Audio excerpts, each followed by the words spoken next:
নয়নের মণি সন্তান দাঁড়ায়া চোখের পানি ছেড়ে ছেড়ে বলছে, মা মা মা গো মা। মা বলুন তো খুশি না বেজার? মা দেখবেন আশপাশি ঘরের মহিলাদেরকে জাগাবেন, চাচি আম্মা ঘুমিয়েছেন, খালাম্মা ঘুমিয়েছেন, উঠেন না, একটা মজার খবর শুনেন। কি খবর? আমার পোলায় 25 বছর পরে আজকে আমার মা বিয়া ডাকছে। কি কমু খালাম্মা? এই ডাকটা শোনার সাথে সাথে আমি মায়ের 25 বছরের দুঃখ দূর হয়ে গেছে। আমার আল্লাহ বলেন, আরে দুনিয়ার মানুষ, মায়ের মতো একটা দরদি যদি 25 বছরের দুঃখ এক ডাকে দূর করে দিতে পারে রে, মায়ের চাইতে কোটি কোটি গুণ দয়া বেশি আমি আল্লাহ। আজকের মাহফিলে বসে যারা আমাকে আল্লাহ আল্লাহ বলে ডাক দিয়েছে রে ফেরেশতারা, আমি আল্লাহর বড় মায়া হয়, বড় দয়া হয়, তোরা সাক্ষী হয়ে যা। এই মাহফিলে বসে যারা আমাকে আল্লাহ বলে ডাক দিয়েছে, 25 বছর বুঝি না, 30 বুঝি না, 90 100 বুঝি না, যাই যাই বয়সেরই হোক না কেন, আমাকে যারা আল্লাহ আল্লাহ বলে ডাক দিয়েছে, এই ডাকের বিনিময় আমি আল্লাহ তাদের জীবনের গুনাহ ক্ষমা করে দিলাম। বলুন, এইভাবে ক্ষমা দেওয়ার ক্ষমতা আমার আল্লাহর আছে কিনা? এখন সমস্যা হলো ফেরেশতারা কই খোদা গো, আদম থেকে শুরু করে ঈসা নবী পর্যন্ত সকল নবী রাসূলের উম্মতের খবর আমরা জানি, কিন্তু এত সহজে তো কাউরে মাপ দাও নাই। কালিমা বেহেশতের, এখন আমরা টিকিট কাটছি বেহেশতে যাব। আচ্ছা বলুন, এখন কি বেহেশতে যাওয়ার দায়িত্ব কি আমরার নাকি নবীজির? বেহেশতে যাওয়ার টিকিট কাটাইছে কে? নবী নিজে বলছে, মান ক্বালা লা ইলাহা ইল্লাল্লাহু ফাদাখালাল জান্নাহ। দ্বিতীয় নম্বরে নবী বলেছে, আসসালাতু মিফতাহুল জান্নাহ। নামাজ বেহেশতের চাবি। কালিমাটা হইল বেহেশতের টিকিট, আর চাবি হইল নামাজ। আচ্ছা, টিকিট পাইলেন, চাবি নাই, ঘরে ঢুকতে পারবেন? চাবি লন, টিকিট লন। এখন টিকিট পাইলেন, চাবিও পাইলেন, জান্নাত কই লন? নবীরে জিগাই, কারণ হাদিস শরীফের কথা তো নবী বলছে। নবীর লন জিগাই, নবী গো টিকিট পাইলাম আপনার কথাই, চাবি পাইলাম আপনার কথাই, জান্নাত কই? নবী বলবে, জান্নাত তোমার মায়ের পায়ের নিচে।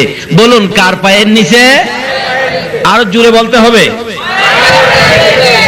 তাই জান্নাতটা কাছে হইল না দূরে হইল? নামাজ ঠিক আছে, রোজা আছে, হজ আছে, নবীর ভালোবাসা আছে, মসজিদ বানাইছেন, মাদ্রাসা বানাইছেন, মুফতি সাহেব, মুহাদ্দিস সাহেব, মুফাসসির সাহেব, মুরব্বি সাহেব হইছেন, মাথায় টুপি, মুখে দাড়ি, মাথায় পাগড়ি, পরনে জামা, সব ঠিক আছে, কিন্তু মায়ের সাথে একটু বেঈমানি করেছেন। বলুন, জান্নাত পাইবেন? একটু বেঈমানি কার সাথে করছেন? সব ঠিক, মায়ের সাথে বেঈমানি, সব শেষ।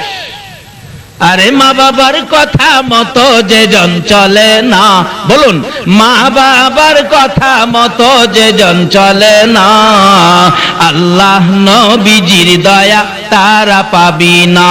হায়রে আল্লাহ নবীজির দয়া।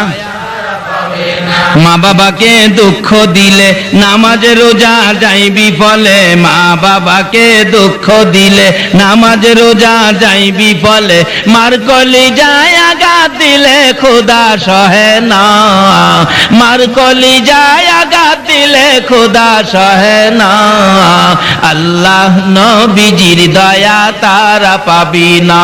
হায়রে আল্লাহ নবীজির দয়া তারা পাবি না। সব ঠিক আছে, মার সাথে বেঈমানি, এখন কি হলো? সব নামাজের নামাজ, হাজির হজ। এক হাজি সাহেবের জীবনী খুলে দেখি, উনি 39 বার হজ করছে। 40 বারের মাথায় আরাফাতের ময়দানে খুশির কান্না কাঁদতেছে, হাই হাই আমার কি ভাগ্য, 40 বার হজ করতে পারলাম। গায়েবী আওয়াজ হচ্ছে, হাজি 40 বার কেন রে? 40,000 বার যদি হায়াত পাইয়া হজ করো, তোমার হজ কবুল হবে না। হাজি বলেন, এ কি আশ্চর্য, কেন আমার হজ কবুল হবে না? ব্যাপারটা কি জানতে চাই, আবার গায়েবী আওয়াজ হচ্ছে, হাজি রে একদিন তোর মার সাথে তর্কাতর্কি করে সাধারণ ব্যাপার নিয়ে কথা কাটাকাটি করে এক পর্যায়ে রাগ হইয়া রে হাজি তোর মারে লাথি মাইরা ঘরের বাইরে ফালাইয়া দিছিলি। তোর মা গলা কাটা মুরগির মতো লাফাইয়া লাফাইয়া কলিজাটা ফাটাইয়া দুনিয়া থেকে বিদায় হয়েছিল। বিদায় মুহূর্তে আমি আল্লাহর কাছে একটা বিচারের দরখাস্ত করেছে, হাজি রে লাথি দিয়া মার কলিজা ফাটাইছো 40 বার কেন 40,000 বার হজ করলেও একটা হজ কবুল হবে না। কারণ নবী বলেছে তোমার মা বাবার চেহারার দিকে মায়ার নজরে তাকাও, তাহলে একবার তাকাইলে একটা কবুল 60টা উমরা হজের সওয়াব দেওয়া হবে। এক সাহাবী বলেন ইয়া রাসূলুল্লাহ আমি যদি বারে বারে তাকাই, রাসূল বলেন তুমি যদি 100 বার তাকাও একদিনের মধ্যে মায়ার নজরে মার দিকে বাবার দিকে, তাহলে 100 কবুল হজের সওয়াব তোমাকে দেওয়া হবে। এই মারে কষ্ট দিয়া মক্কা মদিনা গেলে কোনো লাভ হবে? রাসূল বলছে তোমার হজ তো তোমার ঘরে, তোমার হজ তোমার এই মার কষ্ট না দিয়া মাকে খুশি করে যদি কেউ হজ করতে যান আপনার ভাগ্য ভালো হবে। একজন হাজী সাহেব 400 জাহান্নামীকে সাফায়াত করে জান্নাতে নেওয়ার অনুমতি পাবে, কিন্তু মারে কষ্ট দিয়া না দিয়া? এখনকার যুগে ছেলেরা মারে কষ্ট দেয় কিনা বলুন তো? মার কথা শুনে না, মারে কষ্ট দেয়। বাস্তব ঘটনা, আমাদের এলাকার এক ঘটনা ঘটছিল। মা বাড়ির কাছে বিয়ে করাইলেন ছেলেকে, ছেলে তো শ্বশুর বাড়িতে যায়, মাশাআল্লাহ শাশুড়িও খুব আদর করে। ঢাকা চাকরি করে তো 7 দিনের ছুটি নিয়ে আসছে, নতুন জামাই তো 7 দিন থাইকা সকালবেলা ফার্স্টই বাস ঢাকা চলে যাবে। কিন্তু মা তো সকাল থেকে অপেক্ষায়, আমার ছেলে আইসা আমার কাছ থেকে বিদায় নিয়ে যাবে, আমি মায়ের পায়ে সালাম করবে। কিন্তু সকালবেলা মা অপেক্ষায়, ছেলে আর মার দিকে লক্ষ্য নাই, শাশুড়ির কাছ থেকে বিদায় নিয়ে ঢাকা চলে গেছে। যাওয়ার পথে শীতের রাত্র ছিল, কুয়াশার মধ্যে রাস্তার মধ্যে বাড়ির থেকে 30 কিলোমিটার দূরে যাওয়ার পরেই ট্রাকের সাথে বাস মুখামুখি সংঘর্ষ, 7 জন লোক মারা গেল, তার মধ্যে এই ছেলেটাও মারা গেছে। আচ্ছা বলুন তো, রাস্তাঘাটে কোনো বিপদ যদি সন্তানের হয় আগে খবরটা কে পায়? আরো আস্তে কোন কে পায়? মা ফজরের নামাজ পড়ে বিছানায় বসে বসে কান্দে, কলিজা মানে না, কেন জানি কলিজায় আগুন। একটু পরে ঘর থেকে বাহির হইয়া রাস্তায় দাঁড়ায় কান্দে। পাড়া প্রতিবেশী মহিলারা প্রশ্ন করে মা হইয়া এইভাবে কেন কাঁদতেছেন? জবাব দেন মা দুঃখিনী। আরে মহিলারা, পাড়া প্রতিবেশীরা, কেন জানি আমি মার কলিজায় আগুন জ্বলতেছে। 30 কিলোমিটার দূরের খবর, মার কাছে আইছে কিনা? মা রান্না করে যায় না, রান্নাও করে না, কোনো কাজ করতে পারতেছে না, নাস্তার সময় পার হয়ে যায়, নাস্তাও মা খায় না, খালি কান্দে। মহিলারা জিজ্ঞেস করলে জবাব দেন, কেন জানি রে আমার কলিজায় আগুন জ্বলছে। একটু পরে অ্যাক্সিডেন্টের লাশগুলি টাইনা টাইনা বাহির করে, লোকটার পকেটে ভিজিটিং কার্ড ছিল, কার্ডের মধ্যে ঠিকানা পাইয়া লোকেরা টাকা উঠাইয়া কাইটটা দিয়া প্যাকেট করে 200 টাকা ভ্যান গাড়ি ভাড়া করে উঠাইয়া দিয়ে লাল নিশান লাগাইয়া ভ্যান গাড়ি যাইতেছে লাশ লইয়া। বাড়ির কাছাকাছি যাওয়ার পর প্রশ্ন করলেন, ভাই সাহেব দাঁড়ান, দেখেন তো ঠিকানাটা চিনেননি? মন্নান লোকের নাম, বাড়িটা কোথায়? ওই লোকটা বলেন কি হয়েছে? অ্যাক্সিডেন্টে মারা গেছে। লোকটা বলতেছে, ও ভ্যান গাড়ির ড্রাইভার, ওই যে দেখো মোড়ের মধ্যে দাঁড়াইয়া মহিলাটা কাঁদতেছে, এই মহিলাটা মন্নানের মা লাগে। ভ্যান গাড়ির ড্রাইভার চোখের পানি ছেড়ে ছেড়ে কান্দে আর ডাকে, মন্নান রে তোর মা কেন রে রাস্তায় দাঁড়াইয়া কান্দে? বলুন তো 30 কিলোমিটার দূরের খবর মার কাছে আসছে কিনা? এই মারে কষ্ট দিও না, আমার নবীর শাফায়াত নসিব হবে না। দুঃখিনী মা রাস্তায় দাঁড়াইয়া কান্দে। ভ্যান গাড়িওয়ালা ওই মায়ের পাশে যাইয়া ডাকতেছে, আপনি কেন কান্দেন? আপনার ছেলের নাম কি মন্নান? হ। ভ্যান গাড়িওয়ালা চোখের পানি ছেড়ে দিলেন, মন্নানের মা আর কেঁদো না, এই যে তোমার মন্নান কাইত্তার প্যাকেটের মধ্যে অ্যাক্সিডেন্টে তোমার মন্নান মারা গেছে। সঙ্গে সঙ্গে মা বেহুশ হইয়া জ্ঞান হারা হইয়া চিত হয়ে জমিনে পড়ে গলা কাটা মুরগির মতো নাচতেছে, বেহুশ হয়ে যায়, জ্ঞান ফিরতেছে না। লোকেরা লাশটা নামাইয়া খুইলা দেখে মাথার মস্তক একবারে বাহির হইয়া সারা শরীর রক্তে লাল লাল হইয়াছে, জিহ্বাটা বাহির হইয়ে পড়ে আছে। মা বেহুশ হইয়া পড়ে আছে। মন্নানের খবর শুনে মাথায় পানি দিচ্ছে।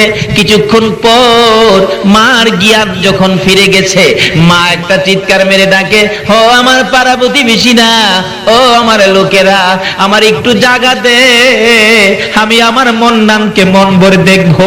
লোকেরা যখন সরে গেলেন, দূরে দূরে সরে গিয়ে রাস্তা করে দিলেন, দুঃখিনী মা দৌড়াইয়া যাইয়া মন্নানের দিকে তাকাইয়া দেখে রে রক্তে লাল হয়ে আছে, জিহ্বাটা বাহির করে দিছে। দুঃখিনী মা মৃত সন্তান রে আঞ্জায়া ধরে বুকের মধ্যে লাগাইয়া দুই গালের মধ্যে চুমাইয়া চুমাইয়া মা দরদি মন্নানের জিহ্বাটার মধ্যে চুমাইতেছে। বাবা মন্নান রে, কেন আমি মায়ের দোয়া নিয়া গেলি না? আজকে তুই বিদায় হয়ে গেলি, আমারে কি মা বলে আর ডাকবি না? আমি মা কার ডাক শুনে কলিজার আগুন নিভাবো। মরা ছেলে বুকে লইয়া, মৃত ছেলে বুকে লইয়া মা কান্দে। শাশুড়ি দূরে দাঁড়াইয়া নাকে কাপড় দিয়া রাখছে। যেই মা মৃত ছেলে বুকে লইয়া কান্দে গো, এই মার কলিজায় যারা আঘাত দিয়েছ, নামাজ রোজা হজ যাকাত মক্কা মদিনার ইমাম হইয়াও আল্লাহর জান্নাতে জায়গা হবে না। আমার আল্লাহ বলেছে নবীর কথা মানো। নবী বলেছে কালিমাটা বেহেশতের টিকেট, নামাজ বেহেশতের চাবি। উম্মতেরা রে, টিকেট লইয়া চাবি লইয়া কই যাবি? যারে তোর মার পায়ের নিচে যা, তোর মায়ের পায়ের নিচে তোর জান্নাত। আল্লাহ বলেছে নবীর কথা মানার জন্য। নবী বলেছে মায়ের পায়ের নিচে জান্নাত। বলুন কার পায়ের নিচে? এই মায়ের খেদমত করা দরকার আছে কিনা? এই মাকে কষ্ট দিলে নবীরে পাবেন? এই মাকে যদি দুঃখ দেন নবীর শাফায়াত নসিব হবে? এখন দুঃখ দেওয়ার মতো ছেলে আমাদের বাংলাদেশে আছে কিনা? শেষ একটি ঘটনা বলেই আমি দোয়া করে দিব। একটা ছেলে হলো মা, মাত্র একটা ছেলে। ছেলেটা হওয়ার আগে ছেলেটা বেঁচে আছে, মা নাই। মা আপনাকে আমাকে পেটে নিয়ে কত কষ্ট করছে। এই মারে কষ্ট দিলে আল্লাহর আরশ মানে না, আমার নবীর শাফায়াত নসিব হয় না।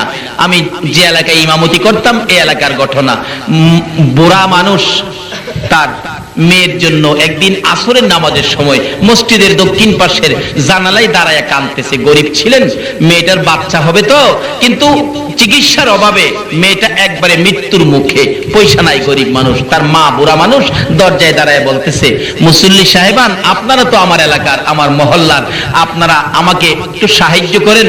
আমার মেয়েটার জন্য আপনাদের কাছে জীবন ভিক্ষা চাই। আমার মেয়েটা মারা যাবে ডেলিভারিতে, একটু সাহায্য আপনারা আমাকে করেন। আল্লাহ বলেছেন, যারা অসহায় ব্যক্তি সাহায্যের জন্য হাত বাড়ায়, এই হাতের নিচে দিয়ে আমি আল্লাহর কুদরতি হাতটা বাড়াই।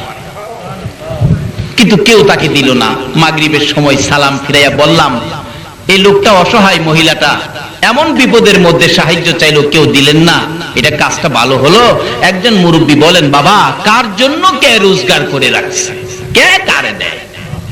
আমি বললাম, ঠিক আছে দেখি, আমি ইমাম সাহেব, আমি মহল্লায় বাহির হব, দেখি আমারেনি কেউ দেয়, আমার সাথে কেউ যাবেন? ইংরেজি শিক্ষিত একটা লোক, হাই স্কুলের মাস্টার, উনি বললেন, হুজুর আমি যাব আপনার সাথে। দুইজনে মিলে মহল্লার থেকে 35 কেজি চাউল তার সাহায্যের জন্য 750 টাকা উঠাইলাম। উঠায়া পাঠায়া বললাম, হসপিটাল পাঠান। টাকার জন্য তাকে মরতে দেব না, হায়াত নাই, আমার কিছু করার নাই, আমি চিকিৎসার জন্য টাকা জোগাবো, তাকে পাঠান হসপিটালে। সরকারি হসপিটালে পাঠাইলে আমি সকালবেলা মক্তব ছুটি দিয়ে দৌড়ায় গেলাম, কি খবর দেখি। যাইয়া দেখি ডাক্তার দাঁড়িয়ে আছে, তার মা বাবা দাঁড়িয়ে আছে। জিজ্ঞাসা, ডাক্তার সাহেব কি খবর? ডাক্তার বলেন, দেখেন যে অবস্থা রোগী পাঠাইছেন, একবারে শেষ মুহূর্ত, এখন তো কিছু করা যাবে না, বাঁচানো সম্ভব হবে না। আমি বললাম, ডাক্তার সাহেব চিকিৎসা করেন, টাকার জন্য, চিকিৎসার জন্য আমি তাকে মরতে দেব না, মানুষের হাতে পায়ে ধরে আমি টাকা আনবো, চিকিৎসা করেন, গরিব মানুষ।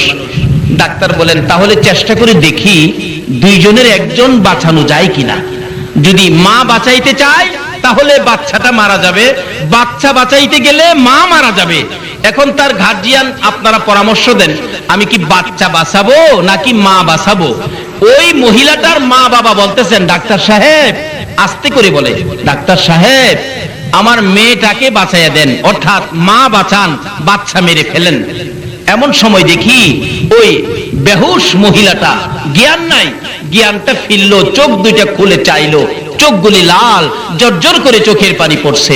ডাকতেছে, ডাক্তারের দিকে ইশারা করে, ডাক্তার সাহেব মায়ের কথা শুনেন না, বাবার কথা শুনেন না, 10 মাস 10 দিন কষ্ট করেছি আমি, ডাক্তার গো দুইজনের একজন যদি মারতে হয় আমার সন্তান মাইরো না। ডাক্তার তুমিও তো একটা মায়ের ঘর থেকে হয়েছো, তোমার মা তোমাকে প্রসবের সময় কত কষ্ট করেছে, ওই সময় তোমাকে যদি মেরে ফেলতো তুমি কি ডাক্তার হইতে পারতা? না, তোমার দুইটা পায়ে দড়ি, দুইজনের একজন যদি মারতে হয় আমি মার জীবন শেষ করে দে, আমার পেটের সন্তান বাঁচাইয়া দে। আমার নবী বলেন, উম্মতরা রে, যেই মা নিজের জীবন দিয়ে তোমার জীবন বাঁচাইতে চায় এই মায়ের পায়ের নিচে তোমার জান্নাত। মসজিদে নয়, মাদ্রাসায় নয়, মক্কা নয়, মদিনায় নয়, এই মায়ের পায়ের নিচে তোমার জান্নাত। নবীর কথা, এই নবীর কথা মানার জন্য কে বলছে? আল্লাহ। বলতেছিলাম শেষ কথা, দোয়া হয়ে যাবে, বাস্তব ঘটনা। এবার মহিলাটা বলতেছে, ডাক্তার আমাকে মেরে ফেলেন, আমার বাচ্চাটা বাঁচাইয়া দেন, আমি মা বেঁচে থাকবো, বাচ্চা মৃত হবে, আমি মা সইতে পারবো না। ডাক্তার বলেন, এত যখন আসার চেষ্টা করে দেখি দুজন বাঁচানো যায় কিনা। দরজা বন্ধ করে দিয়ে চিকিৎসা শুরু হলো। একটু পরে শোনা যায় ওয়া ওয়া করে কান্দে। আমরা খুশি, বাচ্চা বুঝি হয়েছে। কিন্তু ডাক্তার সাহেব দরজা খুলে বেরিয়ে গেলেন, দুইটা চোখের পানি জর্জর করে ছেড়ে দিয়ে বলেন, বাচ্চা হয়েছে ছেলে, ছেলের অবস্থা ভালো, কিন্তু মা বাঁচবে না। মহিলাটা কান্দে, তার বাবাও কান্দে, সবাই কান্দে, মেয়েটা মারা যাবে। আমি দরজার ভিতরে যাইয়া দেখি বাচ্চাটা, কি সুন্দর বাচ্চাটা, ওয়া ওয়া করে কাঁদতেছে। দুঃখিনী মা মাথাটা পর্যন্ত উঠাইতে পারে না, বাচ্চার দিকে তাকাইয়া দুইটা চোখের পানি ছাড়তেছে। মার দিকে তাকাই ইশারা করে, কথা আর বলতে পারতেছে না। মাকে বুঝাইতে চাই, মা গো তোমরা আমার বাবারে কোলে লও না, তোমরা যদি কেউ কোলে না লাও, দাও না আমার বাবারে আমার বুকে উঠাইয়া দাও না, কিন্তু বুঝাইতে পারে না। অবশেষে দেখি দুঃখিনী মা নিজের বাচ্চা নিজে কোলে নিতে চাইতেছে, দুইটা হাত বাচ্চার দিকে বাড়াইতে চায়, বাড়াইতে পারে না, শক্তি নাই, একবারে শেষ মুহূর্ত।